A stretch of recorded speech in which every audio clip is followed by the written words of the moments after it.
Este video no requiere mucha explicación, es un puesto de control o avituallamiento en donde vamos a ver a los atletas poner en práctica la estrategia nutricional definida para ese evento deportivo en concreto. Preguntas como ¿qué tipo de hidrato de carbono? ¿Con qué frecuencia y con qué cantidad? Y de igual modo con la hidratación, para poder ser contestadas previamente fue necesario realizar una valoración del deportista. Este es el índice del módulo.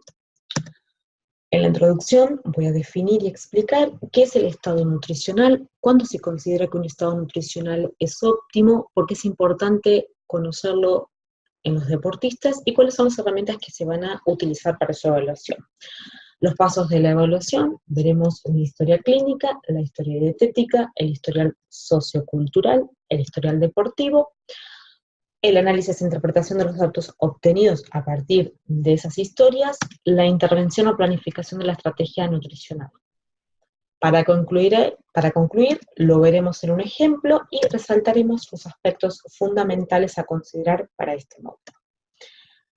El estado nutricional se define como una condición resultante de la ingestión de alimentos y la utilización biológica de los mismos por parte del organismo. Este concepto es dinámico y depende de varios factores, sean estos económicos, sociales, culturales o psicológicos, que van a determinar que el deportista seleccione una determinada dieta en detrimento de otra. ¿Cuándo se considera que un estado nutricional es óptimo o adecuado? Cuando alcanza un equilibrio entre los alimentos que consumen e ingresan al organismo con la satisfacción de las necesidades nutricionales y energéticas en un momento determinado. Para su evaluación, la Asociación Americana de Dietética en 2003 desarrolló lo que se conoce como PAN, o Proceso de Atención Nutricional, que procuraba estandarizar esta relación médico-paciente en la consulta. Está compuesto de 4 pilares. El primero de ellos es la evaluación del estado nutricional, que consiste en un método para obtener, verificar e interpretar los datos que posibilitan identificar la problemática nutricional, sus causas y cómo éstas impactan en la salud. El diagnóstico nutricional identifica el problema nutricional, que puede ser de 3 tipos: el de ingestión, referido al exceso o déficit de alimentos o nutrientes ingeridos en relación a los requerimientos estimados; los clínicos, vinculados a las condiciones médicas o físicas; y los de comportamiento o medioambientales, que hace referencia a las creencias, al acceso a los alimentos, a la seguridad alimentaria. Definido el problema, se procede entonces a resolver o mejorar el mismo por medio de una planificación o estrategia nutricional, empleando herramientas como pueden ser la consejería nutricional, la educación alimentaria, la indicación de determinados alimentos y la coordinación de todas estas herramientas por medio de instituciones o entidades a cargo de ella. Finalmente, el monitoreo, que tiene por objeto valorar el progreso logrado durante el tratamiento y determinar si las metas propuestas han sido alcanzadas. Bien, el estado nutricional entonces requiere la recopilación de datos. Estos datos van a incluir una valoración bioquímica, es decir, la determinación por medio de muestras orgánicas, como puede ser la saliva, la orina, la sangre, el cabello y la uña, para determinar excesos o deficiencias de ciertos nutrientes. La evaluación antropométrica, que consiste en medir o evaluar las dimensiones físicas y la composición corporal del deportista. La evaluación dietética, es decir, la valoración cualitativa y cuantitativa del consumo de los alimentos del deportista. Y finalmente la exploración física, la cual incluye un examen físico que permitirá interpretar los signos y síntomas asociados con una mala nutrición. Si bien el examen físico y la exploración física no suelen ser determinantes, suele emplearse como un puntapié inicial que luego deberá ser corroborado con la valoración bioquímica, antropométrica y la dietética. Son ejemplos de exploración física. En el caso de las encías con atrofia o con hemorragias pueden indicar una deficiencia en vitamina C, o un abdomen con hepatomegalia puede indicar deficiencias proteicas o energéticas.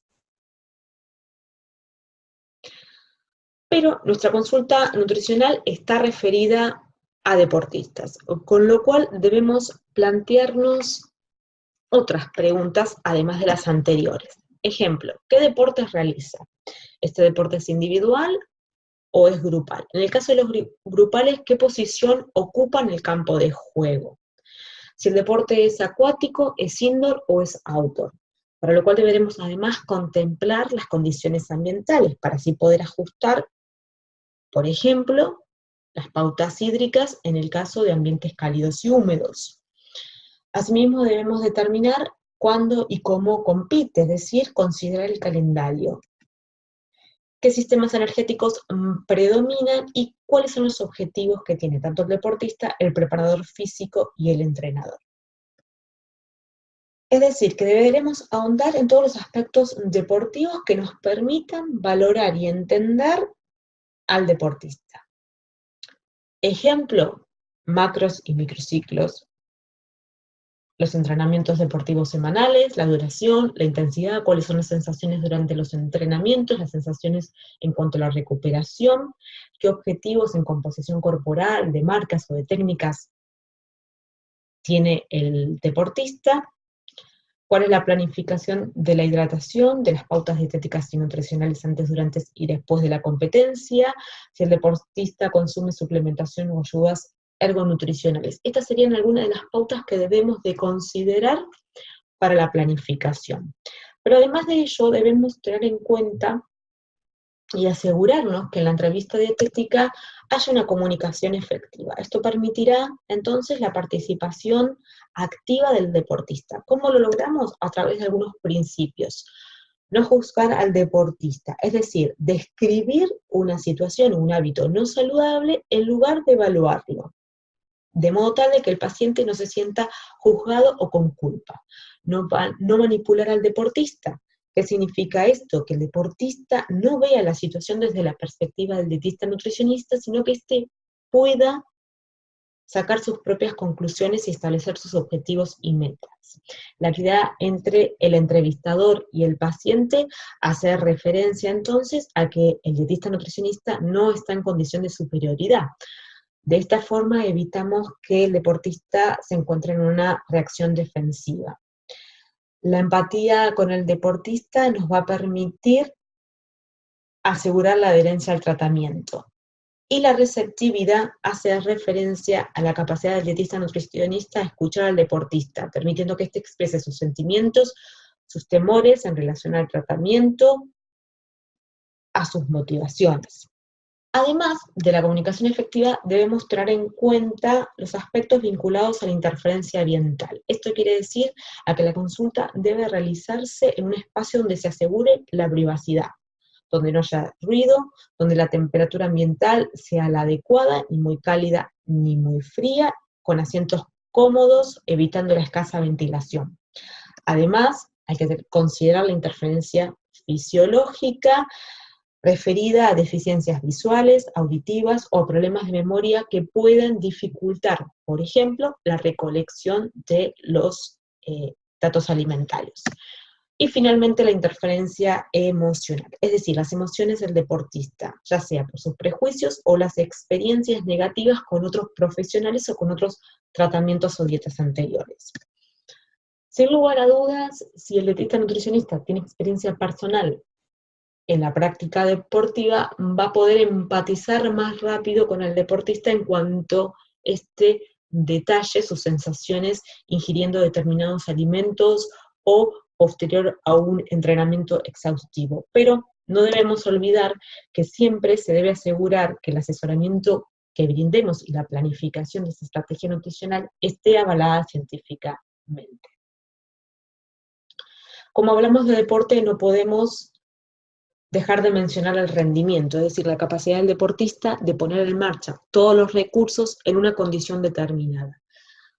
Es decir, potenciar física y mentalmente sus cualidades para concretar una acción determinada. Estos son los factores que van a influir al rendimiento, muchos de los cuales pueden ser modificables, pero además debemos de considerar que muchos de estos factores interactúan entre sí. Es decir, que la motivación, el tipo de alimentación y el entrenamiento, así como los otros, van a influir en el rendimiento. Hasta acá hemos visto entonces el estado de nutrición y el PAN, es decir, el proceso de atención nutricional propuesto por la Asociación Americana Dietética. Otros autores, empleando los 4 pilares, los han desarrollado y han originado los 6 pasos de la evaluación. El primero de ellos es el objetivo. Este posee características puntuales, debe ser claro, detallado y posible de medir. Y se deben de conocer las expectativas del deportista, no perdiendo de vista que dichas expectativas deben cumplirse en un tiempo determinado. Asimismo, es importante conocer qué es lo que motiva al deportista a realizar la consulta. Conociendo el motivo de la consulta, vamos a poder valorar su grado de compromiso y motivación. Si el deportista ha sido obligado a acudir al asesoramiento, este es un aspecto que deberemos de considerar a la hora de su adherencia con el tratamiento. Definido el objetivo, procederemos a la recolección de los datos. La recolección de los mismos se va a realizar por medio de instrumentos confiables y con validez científica. De este modo, pasaremos al paso 3 y 4, al análisis de datos y a su posterior comparación. Los resultados obtenidos de la recolección de datos se convierten en parámetros que van a ser comparados con estándares de referencia. Y teniendo en cuenta los objetivos y la motivación, vamos a realizar una planificación y una estrategia nutricional, lo que se conoce como una intervención, para finalmente llegar al paso número 6, que corresponde con el monitoreo, es decir, controlaremos que esta estrategia y esta intervención nutricional se realice en ese plazo sin perder de vista el objetivo. Este conjunto de información y de datos obtenidos a partir de la recolección de los mismos se van a plasmar en lo que se conoce como una historia clínica y nutricional que tiene por objeto recopilar y dejar en evidencia las diversas intervenciones realizadas hasta el momento. Partimos entonces con los datos generales o lo que se conoce como ficha de identificación. En ellos encontraremos datos tales como sexo, edad, nivel de escolarización, papel que desempeña en la familia, cuál es su profesión, qué discapacidades posee, si consume o no tabaco. Procederemos con el desarrollo de la historia médica, en el cual vamos a incluir la exploración médica, pero además haremos hincapié en los antecedentes de salud, no solo del deportista, sino también de sus familiares. Incluiremos los antecedentes familiares, el diagnóstico médico actual y los anteriores, la existencia o no de enfermedades crónicas, los problemas vinculados a la nutrición, ya sea por tratamientos médicos, como puede ser una radioterapia, una quimioterapia, o por patologías directamente relacionadas con el aparato digestivo.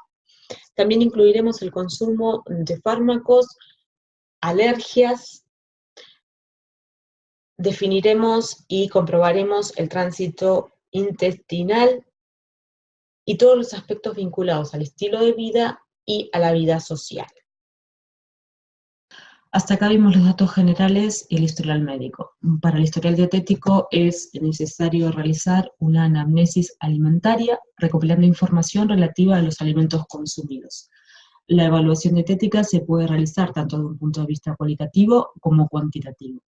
En el primer caso, se busca determinar si la dieta es completa, variada, inocua y adecuada, lo que equivale a decir si incluye los 3 macronutrientes en las comidas, si hay diferentes alimentos de cada grupo de macronutrientes y diversos métodos de cocción, si es apto para la salud y si se corresponde a la edad, a las actividades diarias y al tipo de deporte. La evaluación cuantitativa se refiere a si es equilibrada y suficiente, pero además los instrumentos pueden dividirse en retrospectivos, si reportan la ingesta de todos los alimentos y bebidas consumidos en un tiempo determinado del pasado, por lo cual dependen de la memoria del deportista, o si estos son prospectivos e informan de la ingesta próxima. Se le pide al deportista que registre los alimentos y bebidas a lo largo del día, especificando marcas, porciones, cantidades e ingredientes. Con esta información se realiza el cálculo de la ingesta, sumando los contenidos energéticos y nutricionales, empleando para ello la tabla de composición química de los alimentos. La información que se va a obtener, además de la cuantitativa, es el número de comidas, el lugar, horario, quién realiza la compra, quién cocina, los métodos de cocción empleados, las preferencias. Los instrumentos de recolección de datos, el primero de ellos, hablaremos del recordatorio de 24 horas, es uno de los más empleados. Se pide al deportista que recuerde los alimentos y bebidas consumidos durante 24 horas previas a la entrevista. Para disminuir la subestimación de la información aportada por el deportista, debemos emplear un método validado, como por ejemplo el recordatorio de 24 horas de pasos múltiples, propuestos por el Departamento de Agricultura de los Estados Unidos. Como su nombre lo indica, posee pasos. El primero de ellos es la confección de una lista sencilla de alimentos y bebidas, conforme el deportista va recordándolos independientemente si coinciden con el orden de la ingesta, a las cantidades y a las formas de preparación. La lista de alimentos olvidados, se anexa información sobre alimentos que podrían haberse olvidado. Para ello se emplea una lista prediseñada, ajustándola al deportista. Los alimentos se agrupan por categorías. Se procede a leer cada renglón y se espera la respuesta del deportista. En caso de que este haya sido un alimento olvidado, se lo subraya y se lo incorpora a la lista rápida. El paso 3 es adjuntar información sobre la hora en la que se consumen los alimentos y la ocasión del consumo. Se le pide al deportista que defina si esa ingesta se corresponde a un almuerzo, a una colación o a una comida. El paso 4 corresponde con la descripción, con el máximo detalle posible, de cada alimento y bebida consumida, incluyendo cantidades, ingredientes, marcas comerciales, formas de cocción. Y finalmente, el paso 5, que es la revisión final, se añade información omitida previamente, como por ejemplo, determinar si algún alimento es de ingesta habitual o no, y en cuyo caso, conocer el motivo por el cual se lo ha consumido.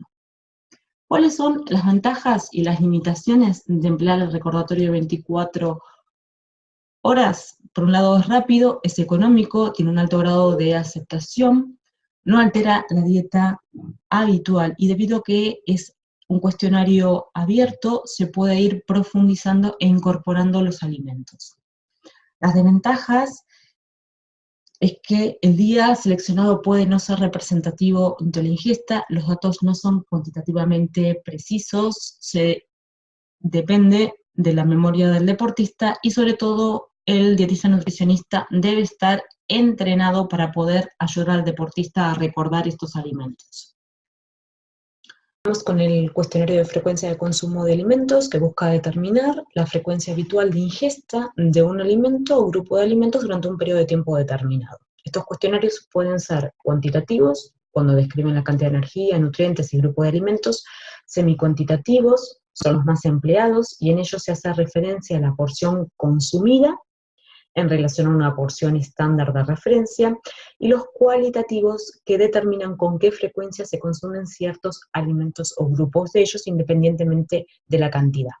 Un cuestionario se compone de 3 elementos: la lista de alimentos, que debe estar correctamente diseñado y ajustado al deportista; la frecuencia de consumo en unidades de tiempo; y el tamaño de la porción consumida de cada alimento. Aquí tenemos un ejemplo de un cuestionario. En la porción superior encontraremos la frecuencia de consumo en unidades de tiempo, y a la izquierda los alimentos con la porción estándar. ¿Cuál es la ventaja y desventaja de emplear esta herramienta? Su fácil análisis, su alto grado de aceptación, no altera la dieta habitual, puede ser autoadministrado, y dentro de las limitaciones cabe destacar que la lista debe estar bien diseñada y ajustada al deportista. Los datos de las raciones pueden no coincidirse con las habituales para el deportista, los datos no son cuantitativamente precisos, dependen de la memoria del deportista. Respecto al registro alimentario, en él se busca registrar en formularios durante un periodo de tiempo determinado todos los alimentos y bebidas consumidos. Se recomienda para ello usar un diario, denominado frecuentemente diario dietético. Hay 3 variantes: el de pesos y medidas, los de duplicación y los de análisis químicos. Si ninguno de estos 3 es posible efectuar, dado el costo económico, se deben emplear modelos en imágenes o moldes de alimentos que permitan al deportista determinar la porción del alimento consumido, o empleando también medidas caseras como pueden ser las cucharas, los vasos, las tazas. ¿Cuál es la ventaja y desventaja de emplear el registro alimentario? Este es el único método prospectivo, valora los hábitos y las conductas asociadas, es el más preciso, puesto que emplea o pesajes o medidas caseras, y no depende de la memoria porque el deportista lo va a ir completando conforme consume el alimento. Dentro de las limitaciones es el gran número de días que requiere para su exactitud, y más si se valoran los minerales y vitaminas. Se deben incluir entre esos días uno correspondiente al fin de semana, y en este caso sí puede interferir la ingesta habitual. Hasta acá vimos los instrumentos de recolección de datos, pero ahora necesitamos saber cómo elegimos ese instrumento. Para eso vamos a tener en cuenta entonces las limitaciones del método y las asociadas al deportista. En primer punto, del nivel de estudios depende la capacidad de registrar lo consumido y la de describir las características de la misma. Asimismo, se requiere la cooperación del deportista. Si éste no posee interés, no podemos pedirle métodos que exijan o pesar o que impliquen varios días de registro. Hay métodos que van a necesitar recordar la ingesta de plazos cortos o de plazos prolongados, por lo que la edad del deportista es también un limitante a considerar. Asimismo, recordar que la variabilidad en el consumo de alimentos incide en los micronutrientes y no así en el aporte de energía y de macronutrientes. Finalmente, la habilidad para describir y detallar los alimentos, puesto que en la mayoría de los casos los sujetos o los deportistas suelen referirse a alimentos y no así a ingredientes, a métodos de cocción. Tenemos que tener en cuenta además las limitaciones del dietista y nutricionista. La experiencia puede contribuir a ayudar al deportista a recordar información. Asimismo, la selección del método debe considerar el conocimiento de cada una de estas herramientas, como también el objetivo de estudio. Si se busca cuantificar la energía, no sería adecuado solicitar un cuestionario de frecuencia de consumo de alimentos. Se deben detallar las instrucciones de cómo utilizar el método de evaluación seleccionado, y si es necesario dejarlas por escrito para que el deportista pueda recurrir a ellas. Se deben estandarizar las abreviaturas, sobre todo en las listas prediseñadas, así como también explicar las equivalencias de las proporciones empleadas, ya sea a través de medidas caseras o de pesajes correspondientes. Con deportistas es importante conocer el estado de hidratación. Elaboraremos un cuestionario. Es un método prospectivo, rápido, fácil de completar, que nos permite conocer los hábitos y las conductas asociadas. Sus limitaciones es que debemos incorporar información referida al entrenamiento y a las condiciones ambientales, así como también se debe realizar durante al menos 7 días. Este es un cuestionario modelo de valoración de la hidratación. Le solicitaremos al deportista que durante al menos 7 días se pese antes de entrenar y luego de entrenar, así como también bebidas, comidas, suplementos ingeridos durante el entrenamiento. Podemos replicar este cuestionario para conocer el estado de hidratación durante los momentos de descanso, es decir, el deportista se pesará antes de irse a dormir e inmediatamente al levantarse. Dada la importancia que tiene el estado de hidratación, y más allá de la información obtenida a partir de este cuestionario, debemos explicarle al deportista la relevancia de mantener un estado de hidratación óptimo, para lo cual se suelen emplear estas gráficas ubicadas en los vestuarios para que el deportista sepa su nivel de hidratación en función al color de la orina. En relación al historial sociocultural, es importante conocerlo, dado que es un determinante en la elección, selección y consumo de alimentos. Preguntarse si el deportista vive solo, con quién come, quién prepara los alimentos, o si estos son comprados y elaborados por otra persona, o si sabe cocinar. Este tipo de información no es medible, pero nos permite dar un contexto de la realidad del deportista. Incluimos entonces factores económicos. Ya sabemos que el nivel de instrucción nos va a permitir seleccionar el instrumento dietético que más nos conviene, pero sí también los ingresos, la situación laboral y los recursos van a influir en la adquisición de alimentos y con ello en la variedad de la dieta. Es decir, que debemos ajustar el tratamiento no solo a las necesidades del deportista, sino también a su situación socioeconómica. En relación a las emociones, más allá de los ejemplos aquí presentes, debemos de considerar las frustraciones, las emociones vinculadas a las pérdidas de un campeonato, de un partido, la presión que posiblemente pueda estar sufriendo el deportista por su grupo familiar, su preparador físico, su entrenador.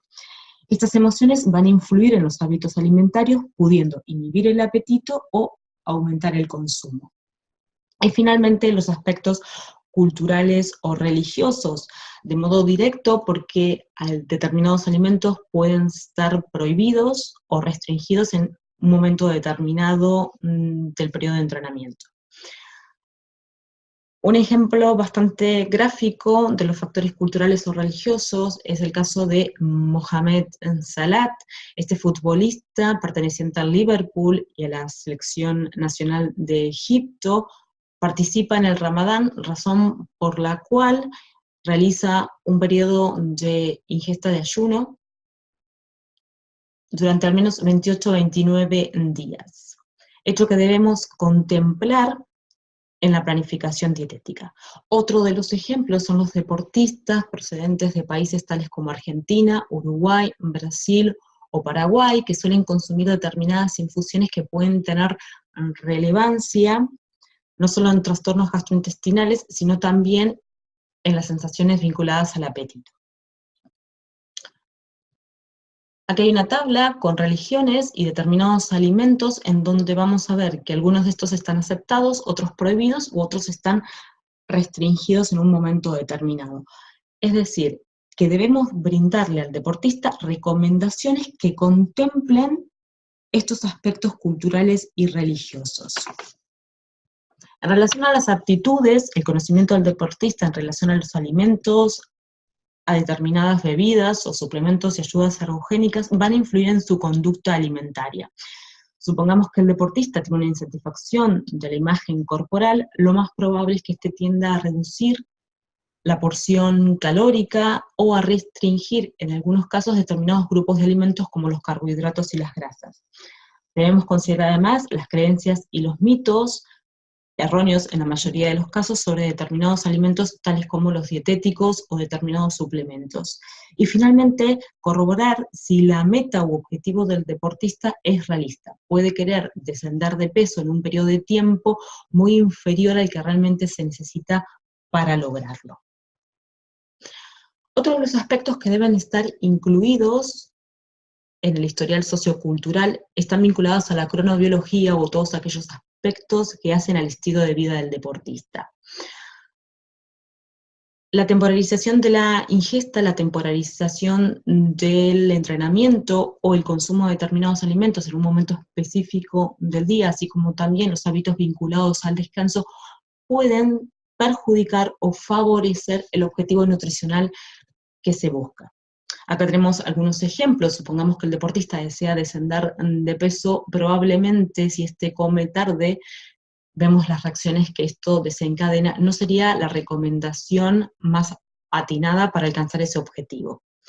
De igual modo deberíamos de preguntar sobre el descanso del deportista, las horas, lo que se denomina higiene del sueño, es decir, las horas, el ambiente, la temperatura, el uso del móvil. Continuamos con el historial deportivo. Este permite obtener información sobre las características del entrenamiento. Número de sesiones diarias, semanales, duración e intensidad del entrenamiento. Pero lo más importante para el historial es conocer los objetivos de las distintas sesiones de entrenamiento. ¿Cuáles son estos objetivos? Bueno, pueden estar vinculados a la modificación fisiológica o de la composición corporal, no solo buscando un descenso del peso corporal total o de la disminución del porcentaje graso, sino también pudiendo buscar un incremento de la masa muscular.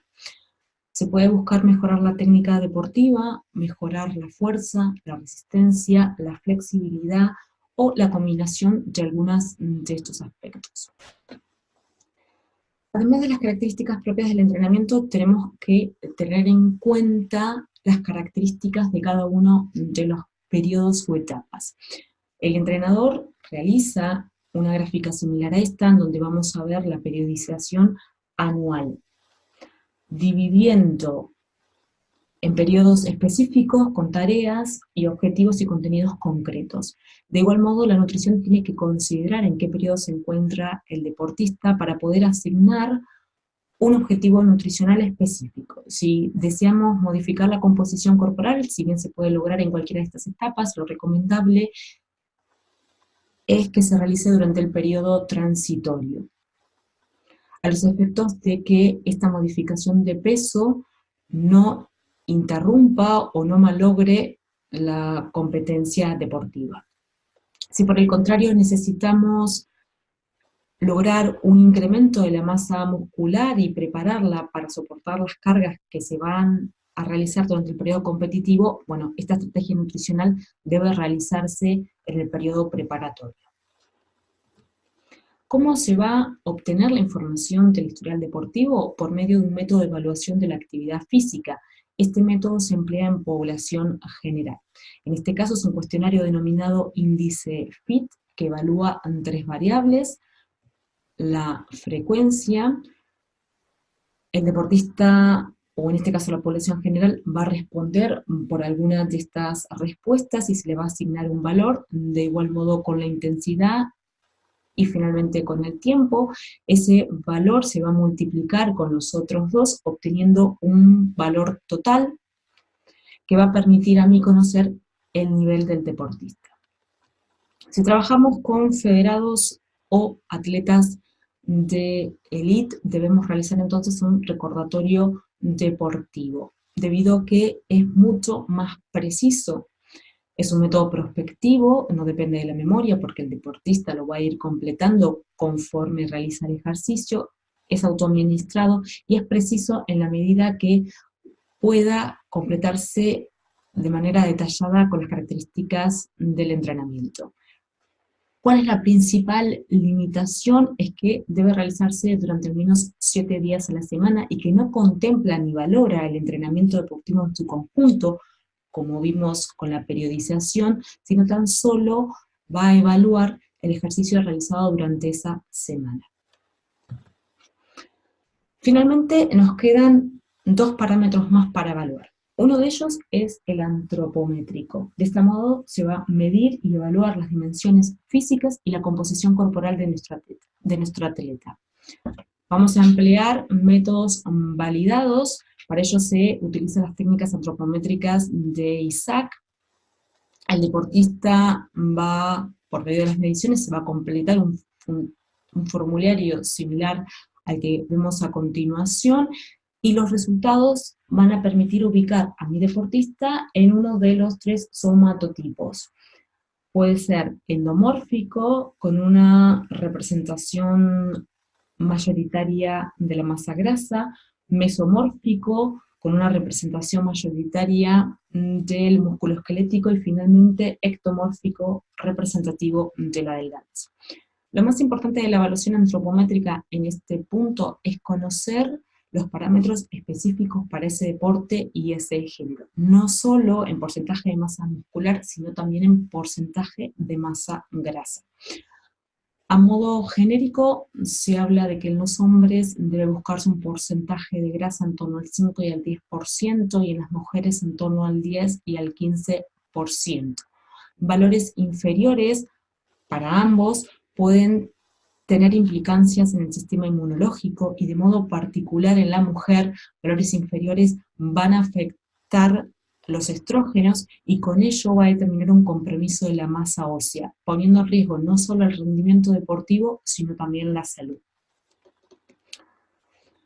Finalmente, la evaluación bioquímica. Sabemos que los análisis de laboratorios evalúan datos o parámetros bioquímicos que reflejan cantidades de diferentes sustancias, ubicadas tanto en el torrente sanguíneo, en los líquidos corporales o en las sustancias excretadas. Estos valores de parámetros bioquímicos se pueden modificar por factores propios de la ingestión de determinados nutrientes o por factores externos que van a alterar el metabolismo de dichos nutrientes. ¿Cuáles pueden ser esos factores externos? Además de la actividad física, los procesos fisiopatológicos de enfermedad, ciertos procedimientos quirúrgicos, el consumo de algunos medicamentos, insulinas, hormonas tiroideas, diuréticos, y el estado de hidratación. ¿Qué es lo que tenemos que tener en cuenta en los deportistas? Que hay valores o parámetros específicos que me van a permitir reflejar el tipo de entrenamiento. Se debe analizar y evaluar las analíticas a lo largo de la temporada y poder compararlas con otras temporadas anteriores. ¿Cuándo se recomiendan emplear estos análisis genéricos o específicos? Bueno, al inicio de la temporada, para valorar el estado en el que se encuentra el deportista, durante el fin del periodo preparatorio general, durante el fin del periodo preparatorio específico a los efectos de valorar el proceso de recuperación del entrenamiento, y finalmente a mitad de los periodos competitivos para conocer y valorar no solo el estado general de salud, sino también el sistema inmunológico. Recordemos entonces cuáles son los parámetros que se analizan en una analítica. Por un lado tenemos la serie blanca. Para valorar a los deportistas vamos a prestar atención a los leucocitos, su recuento alto está vinculado a la inflamación, a los procesos infecciosos. La serie roja, prestaremos particular atención a la hemoglobina y al hematocrito, de modo particular en deportistas de resistencia.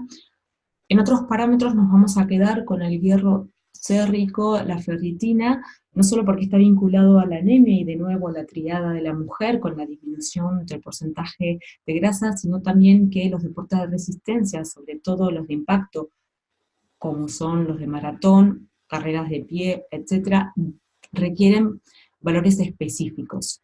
Y finalmente los que más nos interesan son la urea, la creatinina y la CPK, que son indicadores del metabolismo proteico y cuyos valores altos nos van a indicar catabolismo muscular. Esto se traduce en una intensidad del entrenamiento o indican cargas excesivas del mismo. Bien, una vez recopilados los datos, ya tenemos los objetivos, recopilamos los datos, vamos a proceder a analizar e interpretarlos para posteriormente poder compararlos con valores de referencia.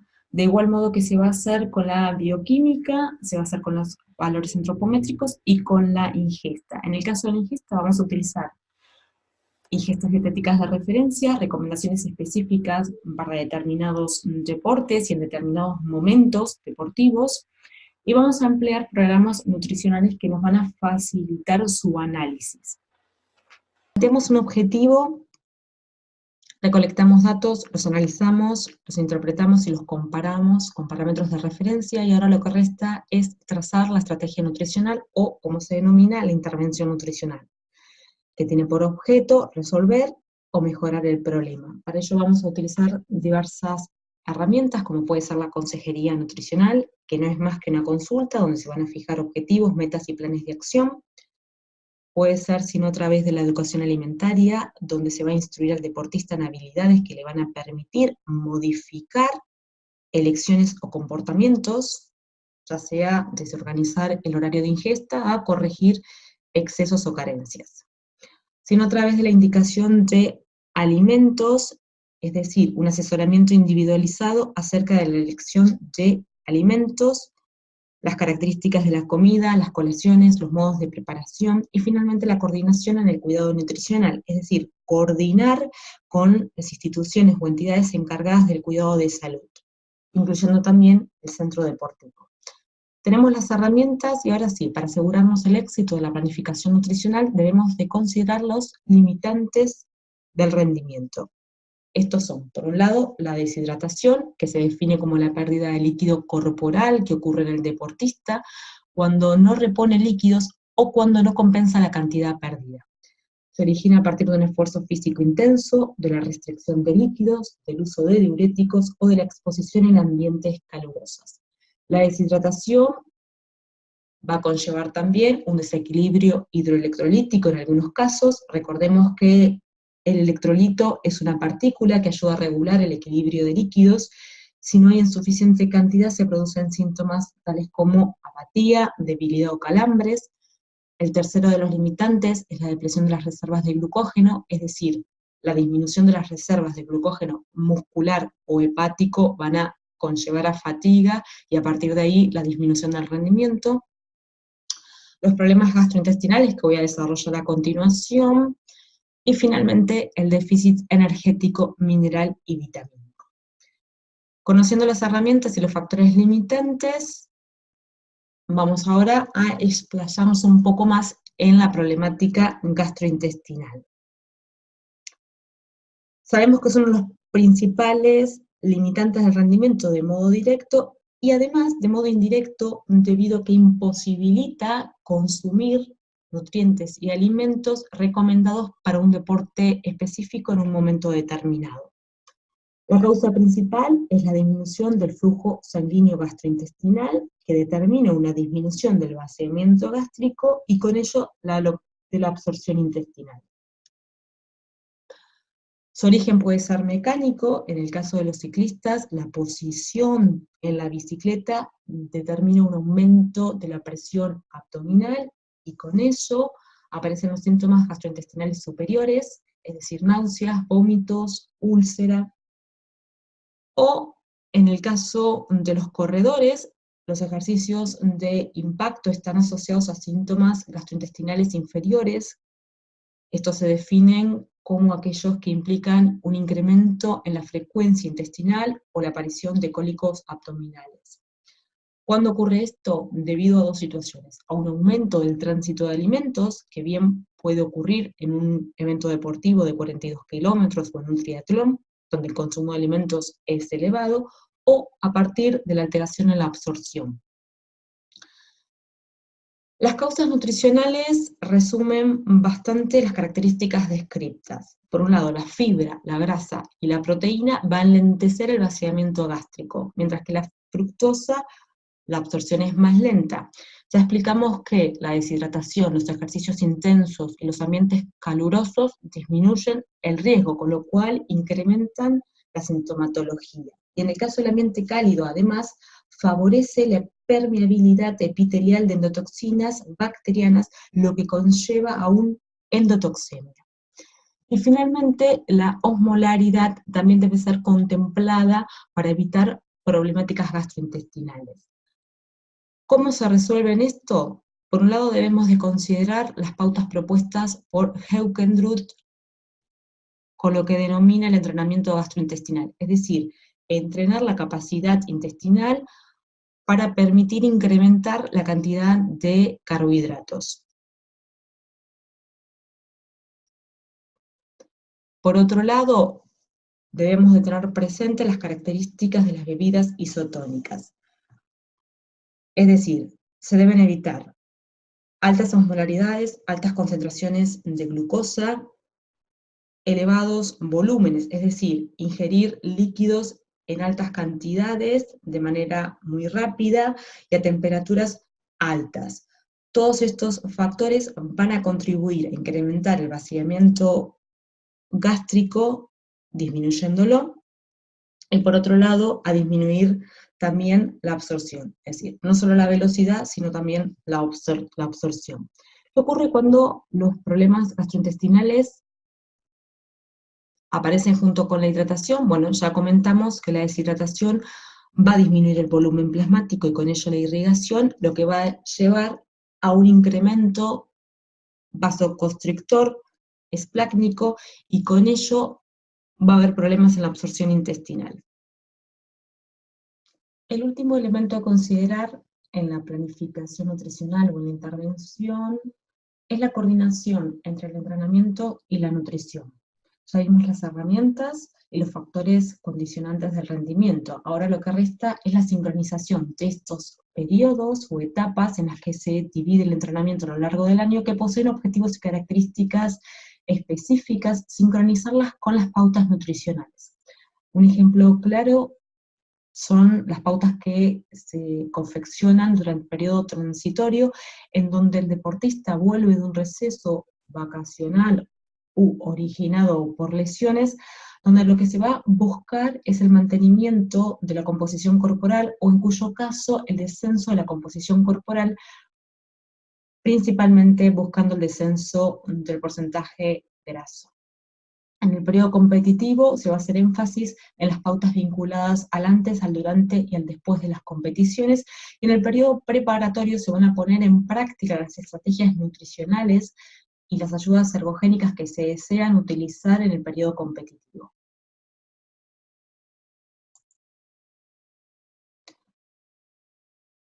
Bien, ahora lo que vamos a hacer es poner en práctica todos los conceptos teóricos en un ejemplo puntual. Se acerca un deportista a la clínica, con lo cual vamos a rellenar la historia clínica nutricional, empezando con los datos generales. Dijimos que estos datos nos permiten identificar al deportista, su nombre, su teléfono de contacto, el peso, la talla, la profesión, qué deporte realiza, con qué frecuencia, qué lugar ocupa en un equipo determinado. Continuaremos con la evaluación clínica, haciendo hincapié en los antecedentes hereditarios, en el diagnóstico anterior y actual, en la presencia o no de enfermedades crónicas, en el consumo de fármacos que pueden incidir o repercutir en el consumo de determinados alimentos. Continuaremos con la evaluación bioquímica, donde en el caso de los deportistas vimos cuáles parámetros debemos tener en consideración, sobre todo en el caso de los deportes de resistencia, o en la mujer, cuáles son los principales parámetros que debemos tener en cuenta y qué parámetro va a indicar una sobrecarga o no de entrenamiento. Continuaremos con la evaluación antropométrica, la descripción del entrenamiento o de la actividad física en caso de tratarse de población general. Cuanto más información brindemos en estos apartados, más completa e integral va a poder ser la planificación nutricional y más ajustada a ese individuo. Finalmente nos centraremos en el historial dietético, para lo cual vamos a pedirle al deportista que complete alguna de las herramientas nutricionales que vimos con anterioridad. Supongamos que para este deportista, considerando las limitaciones del método y las vinculadas al propio deportista, como ellos la da, seleccionamos el recordatorio de 24 horas. Uno de los puntos importantes es confeccionar esta lista sencilla de los alimentos conforme se los va recordando, y después, con la ayuda nuestra, del dietista nutricionista, lo vamos a ir guiando para que recuerde los alimentos, tales como los aderezos, o el azúcar en el café, o en las infusiones.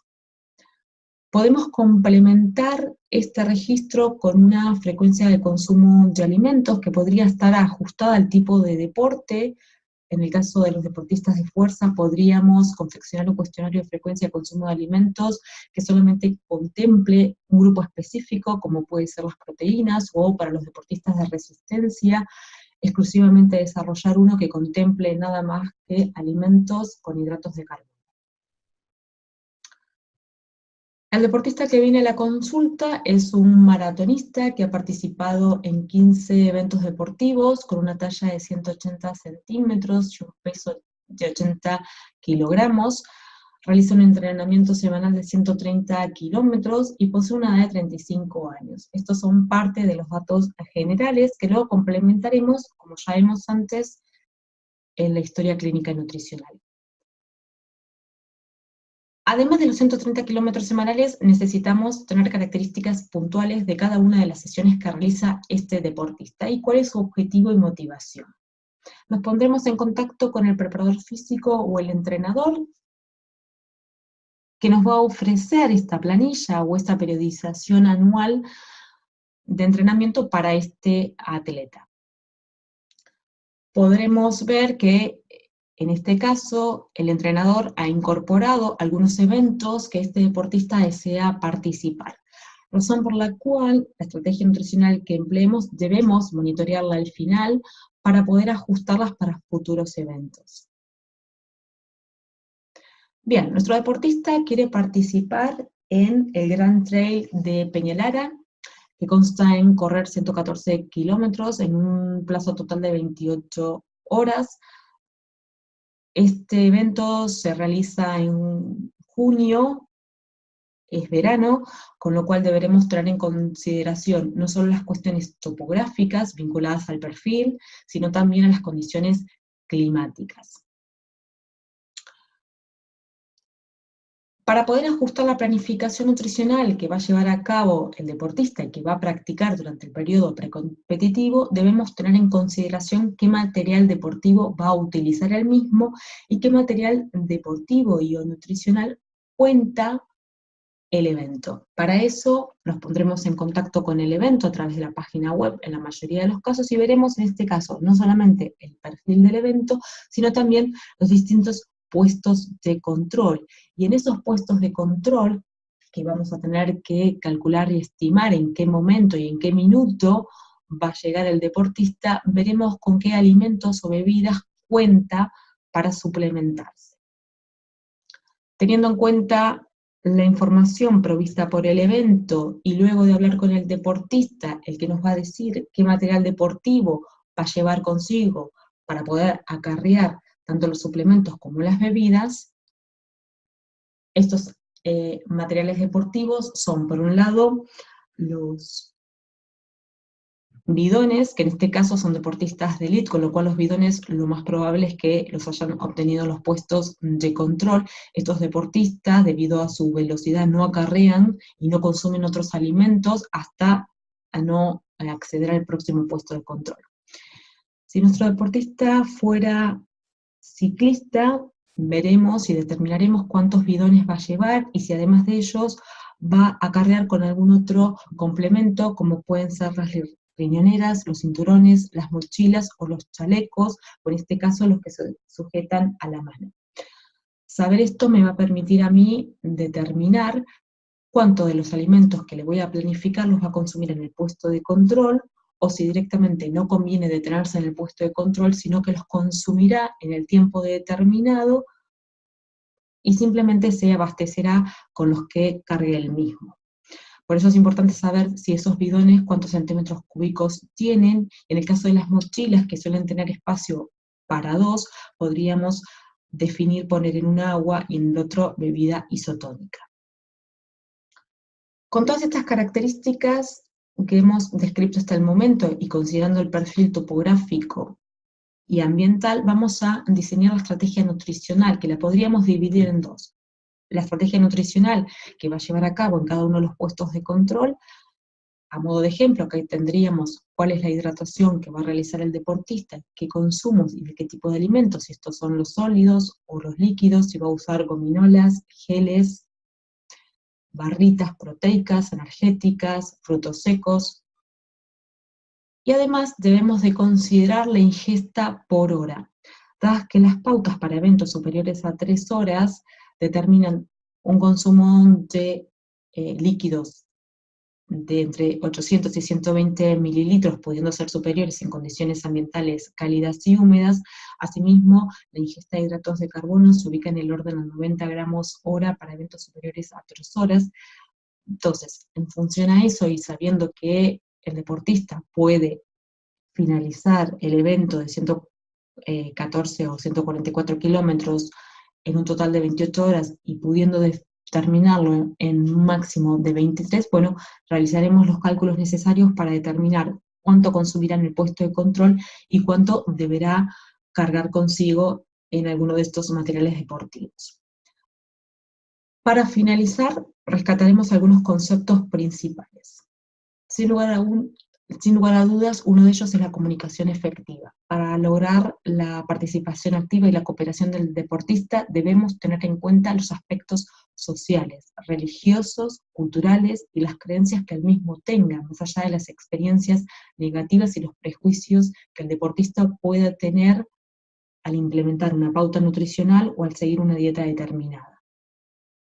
Una de las formas de asegurarnos de lograr la comunicación efectiva, más allá de no manipularlo, de no juzgarlo, es evitar las interferencias. Recordemos que estas podían ser ambientales, asegurar la privacidad, evitar los ruidos, asientos cómodos. Pueden ser interferencias fisiológicas, en el caso de las disminuciones mentales, auditivas, o las interferencias emocionales. Deberemos trabajar con las frustraciones, las motivaciones, las expectativas.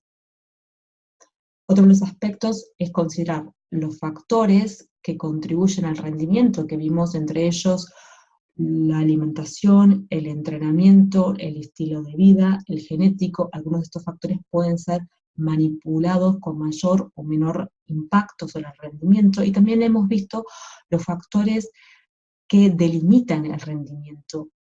La deshidratación y los concernientes a los malestares gastrointestinales son los principales, junto con la depresión de las reservas de glucógeno, así como también el déficit calórico, de vitaminas, de minerales y el desequilibrio hidroelectrolítico. Continuaremos con una correcta elección de las herramientas, no solamente en cuanto a la herramienta nutricional empleada, sino también a las herramientas vinculadas a la determinación del cuestionario para la valoración hídrica, para la valoración del tipo de entrenamiento que realiza. Cuanto más personalizada, individualizada y ajustada a las características del deportista y la experiencia personal del dietista nutricionista, mayor probabilidad de éxito y de adhesión del tratamiento. Finalmente, debemos asegurarnos que la planificación nutricional sea personalizada. Contemple no solamente el tipo de deporte, si este es acuático, si procura un desarrollo de la fuerza, de la estética, si requiere un descenso de peso determinado, si es indoor, outdoor, si es de equipo o individual, sino que también debemos recabar toda la información vinculada a los aspectos sociales, culturales, religiosos que pueden tener incidencia mayor o en menor medida en nuestro deportista. Cuanto más ajustemos la planificación, más éxito lograremos para la ejecución del plan. Recalco, no nos tenemos que quedar solamente con lo que consume el deportista y con lo que entrena, sino también con todos los otros factores que estuvimos viendo a lo largo del módulo. Bien, a modo de cierre, simplemente recordarles que muchas de estas herramientas tienen un complemento en una aplicación o en un aparato tecnológico que me permite pesar de manera más sencilla o obtener información vinculada a la frecuencia cardíaca, a las calorías, o se puede reportar parte del registro dietético a través de imágenes, o el deportista puede utilizar herramientas facilitadoras para determinar las porciones por medio de estas aplicaciones. Todos estos elementos contribuyen a mejorar y a otorgar más información que posteriormente será analizada también. Aquí les dejo algunas referencias, son artículos que permiten profundizar cuestiones como los tipos de cuestionarios de frecuencia de consumo, o cuándo aplicar un recordatorio de 24 horas, o algunos deportes puntuales, y cuáles son las estrategias que deberíamos utilizar o abordar para la evaluación del deportista. Aquí finaliza el módulo 3 de la valoración integral del deportista en consulta nutricional y la consecuente planificación deportiva.